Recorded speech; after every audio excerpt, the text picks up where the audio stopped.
Real Enigmas and Theories is back again with another video. Don't you just love it when you find that TV show that speaks to your inner sleuth? The kind of entertainment that just keeps on giving and demands that you involve yourself in a cerebral way. You find yourself amongst a specific group of people who find the show just as interactive as you do. And there you are, at the water cooler or in the break room theorizing with your coworkers. Today, you have Facebook groups, Reddit threads, and YouTube comment sections that make it a lot easier to find like minds and even find those who have a different theory than yours, which adds even more flavor to the conversation. TV series as far back as The Twilight Zone, The X-Files, Lost, The Walking Dead, The Prisoner, Westworld, and Severance all have had the ability to achieve this level of a cult following. But today we're here to speak about the TV show From. There's just something different about From. From has a great plot and storyline entangled with a host of intriguing mysteries.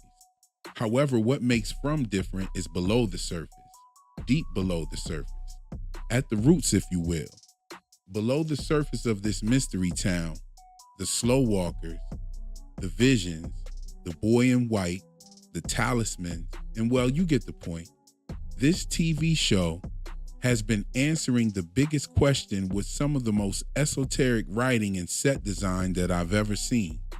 The characters on the show and the viewers have been asking this question from day one. That question is, why have we been brought here? And that question is the very reason why I started this channel in the first place, the roots, if you will.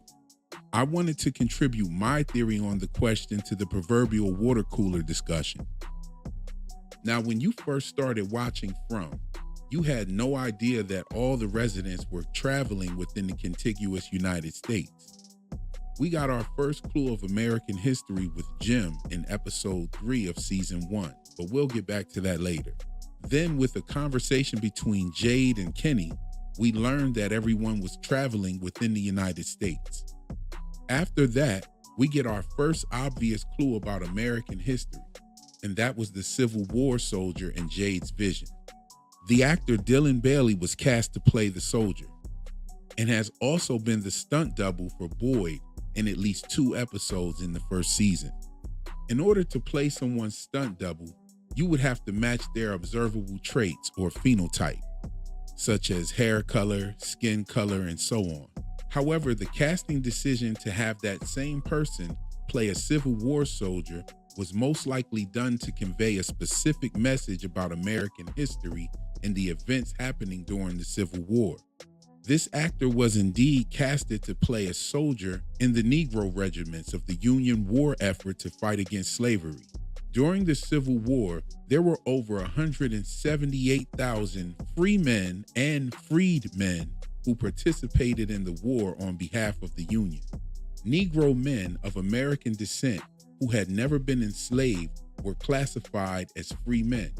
However, Negro men of American descent who had been enslaved and had gone through a religious indoctrination process facilitated by the Freedmen's Bureau were classified as freedmen in the United States Census document. The term freedmen was a religious term created by the Quakers in Pennsylvania, who were also instrumental in organizing provided relief and so-called education for former enslaved Americans to assist the transition into normal society. According to Webster's Dictionary in 1828, the term American is a noun originally applied to the Aboriginals or copper-colored races found here by the Europeans, but now applied to the descendants of Europeans who were born in America. So this would mean that a Negro of American descent was an Aboriginal or a descendant of the copper-colored races or indigenous people of this land. This would explain all of the name changes throughout history, from American to Negro to colored to black to Afro-American, and now since 1987, we have African American. So we know that the casting decision for the Civil War soldier wasn't just a diversity hire. If we analyze the scene, Jim tells Jade that his line is caught and to see if he can wiggle it free. Jade frees the line and places his palm on the tree, and the blood touches his hand. The blood is coming from the Confederate soldiers hanging in the tree. Then we get the angry Negro Regiment soldier of the copper-colored races. Jim was also in the tree during that scene, and he is also where we find our first clues to American history with the connection to Jim Crow. Not only did Jim imitate a crow multiple times, but the Grand Gulagogue is a direct reference to the Jim Crow era. And Jim and Tabitha's late infant child, Thomas, shares the same name of the actual creator of Jim Crow, Thomas Dartmouth Rice. Also, Jim is the architect of the tower.